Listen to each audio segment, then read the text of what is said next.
One other thing. Sorry, we Oh, forgot to record earlier. Oh, no. I would also say about an ideal client on the Merrill side is someone who's interested in advice and a relationship and a financial plan. Yeah, that's really, and some clients don't understand why that's the most valuable piece of what we do until we actually help them build a financial plan. It's much more than just a balance sheet of what their assets and liabilities are. It's a forward-looking plan of, okay, if you're going to have goals that in 3 years you want to put down $500,000 on a second home, and you want to pay for your kids' college, and then you want to retire at 60 years old, and let's figure out how much you might want in retirement. We can help them figure out exactly how much they need to save each year to reach those goals. So it's a huge piece of what we do, and there's a lot we do in our profession to help people have the right investments and whatnot, but the most value we add is helping with those financial plans. One other thing I wanted to say is Mariano mentioned something about accessibility. Prior to coming to Bank of America, Merrill Lynch, I worked in real estate offices, and I did that for 7 years. I know what you guys go through. I respect and admire the jobs that you do because I think you've got a really tough job. But I work when you work. I don't keep bankers' hours. I work at night. I work weekends. You can always get a hold of me. My business cards, which I'll make sure everyone gets, has my cell phone number on it. And I just want to really highlight that. And the other thing, and I hope this doesn't sound too trite, but I don't view my job as transactional. I don't disappear when a loan closes. I have clients come back to me over and over again for good reason. If they need me after the loan closes, I can help or get them to where they need to be. And I have a lot of repeat clientele. I just don't view this as transactional like you don't. I mean, you sell a house to someone, you're not going to just disappear. You're going to remind them when they're ready to buy up or downsize that you're here, right? And so I view my job the same way, and I don't know that all mortgage people have that kind of behavior. I don't know, but it's how I've done my job for a long time, and it's worked for me. So just know that you've got a true partner in me, and you can reach me anytime. Ginny, how often do you do help with open houses, and what capacity do you have for anyone on this team who like it? Well, I'm happy to host open houses. Not supposed to, but the bank won't pay for it. But I will do open houses. If you have a big broker open, if you need help, please feel free to reach out to me. Hi, how are you? Nice to see you again. And for those of you who are coming in the office, there's some delicious pastries here for y'all. Thank you so much for bringing those in. I wish I was feeling up to coming in. So save me one, guys. You can drop it off at my front doorstep. I don't see anybody. But thank you so much. It was really informative and great to get to know you guys. We're grateful for your sponsoring our Olympics, and it's just great to have the support, and so nice to have you guys right next door. And I think especially I think the majority of our clients, when you look at our averages, fall in the where they at least have the $500,000 in assets. So I think learning that conversation. So I'm not big into scripts, as you guys know, because I think authenticity is hard to come through real scripts, but at the same time, understanding the language we want to say to get them to because I'm not being dishonest when I say I wish I had talked to a financial planner sooner. And I think that's a good thing to say to someone who's about to invest in a property, which helps lead them towards B of A and to Merrill Lynch, and then see where it takes them. We'll make the introduction and open the door, and then it's up to you guys. But I do feel like having the story behind it, like talking to just a mortgage broker, is just, oh yeah, I got a guy. But the fact that we can align B of A with Merrill Lynch, that they can start planning for their future, planning, it makes the story sound like we really care, which we do. Like, this isn't just your investment in your home, this is an investment in your life and your future, and you should look at your assets. And, you know, a lot of people don't like to refer financial planners as realtors because some financial planners are, you know, down on real estate investments. They don't get paid for real estate investments. And although we know you're honest and you're not going to say, you know, put all your money with me instead of in real estate, there is a conversation I think we should have in the future to, because I think real estate is a great investment, obviously tangible and all of that. So coming up with a conversation that we can have that shows that we're in alignment, I think will build trust with our clients so that they know we're thinking of their future, not necessarily just getting them the great rate, because they can always go on quick. They always think they can find something better. If there's some more value that's involved, that's what makes them lean into our people. So if you guys want to think about the best way to portray you, I do think that the majority of our clients fall within that category. And yes, we have the luxury, and yes, we have the not so luxury, but you know, we sell a lot of properties, and I think almost even at least 50%, this conversation could happen. Do you have a financial planner? Do you love your financial planner? Because this is part of your financial future. And if you don't have one, we're aligned with B of A and Merrill Lynch, and they have a program, and it might just be that they go to Ginny and then you take an intake form and see if they're worth your Merrill Lynch's time, or even just the consult to make them feel good, like they're, and not just to make them feel good, but to give them value, even if it's just a quick conversation of where they should head to start planning their financial future, or a worksheet for them to start, something even tangible that they can fill out and keep as a financial plan. I think these are all things, as buyers, agents, we're going to have to start providing much more value than opening doors. And this, I think, could be part of our add value, is our alignment with companies like Merrill Lynch, and beyond just getting them the best rate. So I'd love to take this to that next level where but obviously, does what I'm saying make sense to people, or am I just like being like Pollyanna, where I think everybody should sing Kumbaya and we'll all be happy together? Well, Julie, No. one thing I wanted to mention that you're speaking about, in my experience working with Merrill Lynch for over 7.5 years, the advisors really look at a balanced portfolio, and part of that is debt. And I get a lot of referrals from my financial advisors because they don't want their clients taking money out of the market to buy a house. They want them to take a mortgage. They want them to have some debt. So it's never been my experience that any of the advisors I work with tell them not to get a mortgage. So just FYI, I wanted to give you that insight from my perspective.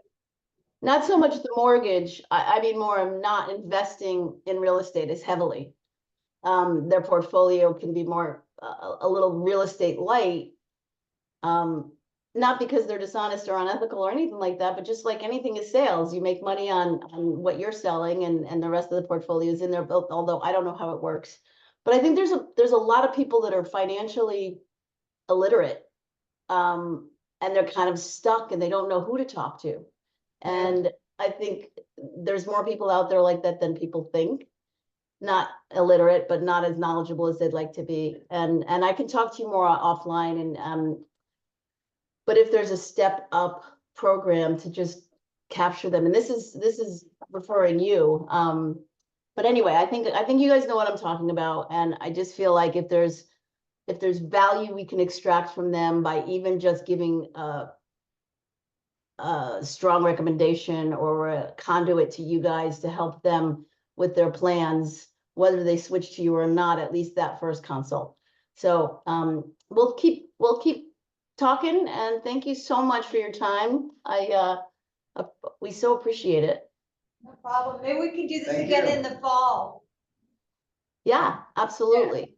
Absolutely. And coming up with, I just think there needs to be a strategy behind this beyond just, oh, these guys are great. I think deliverables or some kind of a plan of, you know, depending on what, you know, almost like when you sit down with them, Because I do think as realtors with the NAR changes, we're gonna have to dig deeper in financials, and we're gonna have to be more than, you know, like we're not financial planners, but we're looking out for them more than just the house, and our conduit to people like you, I think will be very important. So some kind of a deliverable from you guys that shows the difference, I think would be good. Because B of A doesn't have the best reputation. And if we're just referring B of A, it could be any bank, it could be, and I don't mean it in a bad way. They don't have worse than any of the others, really. Yeah. But that's why a lot of people go to mortgage brokers, and we haven't been using banks as much.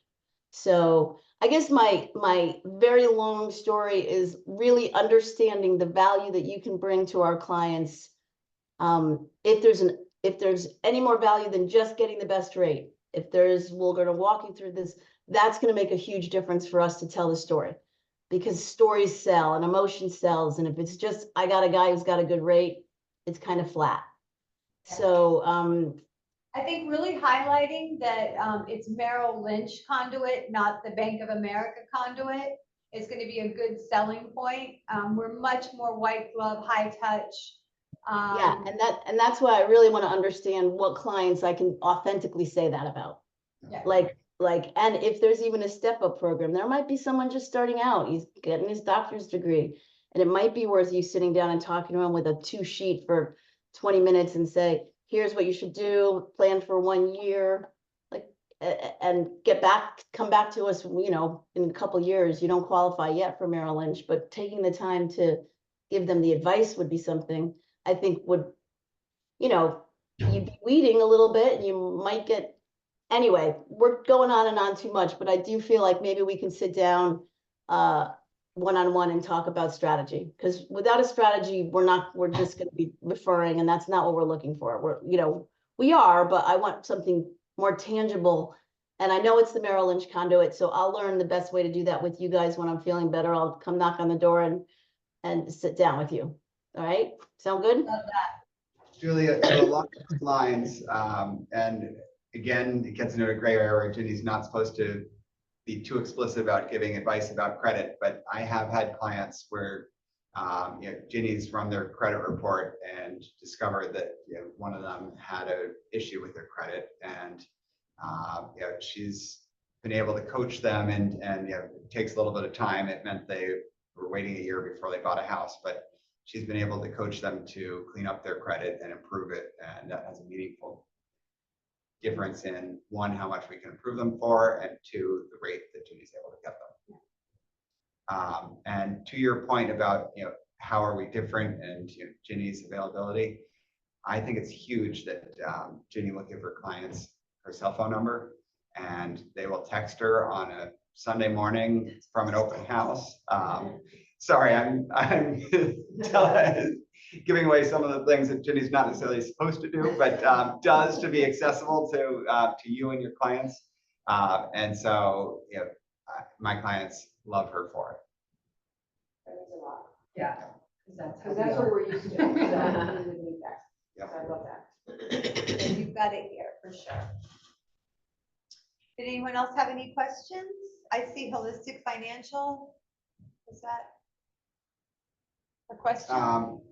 So holistic financial, that probably gets to the idea of us looking at building a financial plan for someone and helping them with all parts of their finances, whether it's, Craig and I say we help with assets, liabilities, and legacy planning, and therefore we help someone do it all.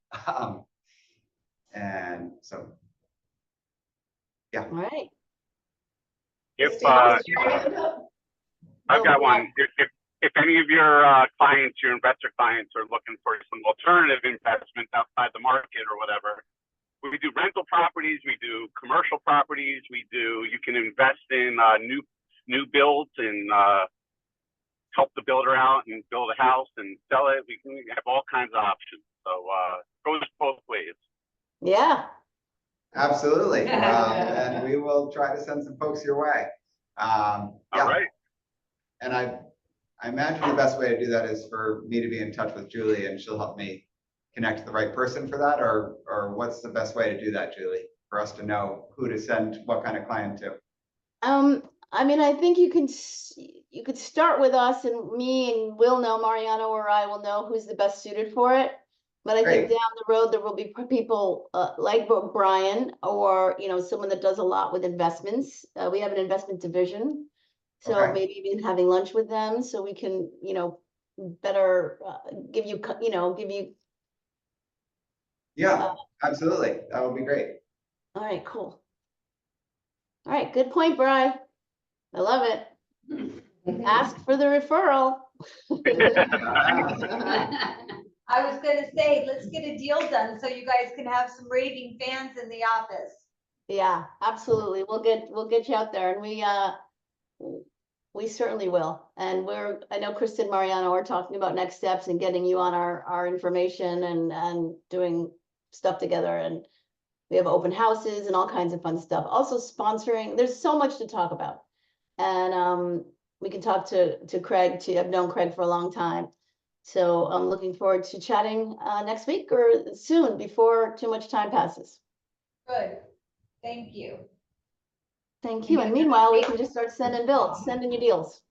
All right. Right, guys? Thank you. And thank you for bringing in the Questions? trees. I'm serious. Krista, save one for me. I will. All right. Well, thank you, guys. Anybody have anything else? Sorry. Have a great weekend. Julie, I hope you feel better. Yeah. Yeah. Thank you. Thank you. I will. This is I'm turning it. Okay, thanks, everybody. My husband. All right, Have a thanks, good guys. Friday. Talk Have a good soon. weekend. Thank you, Merrill Lynch. Thanks. Thank you. Bye. Hi, this is Julie. Thank you.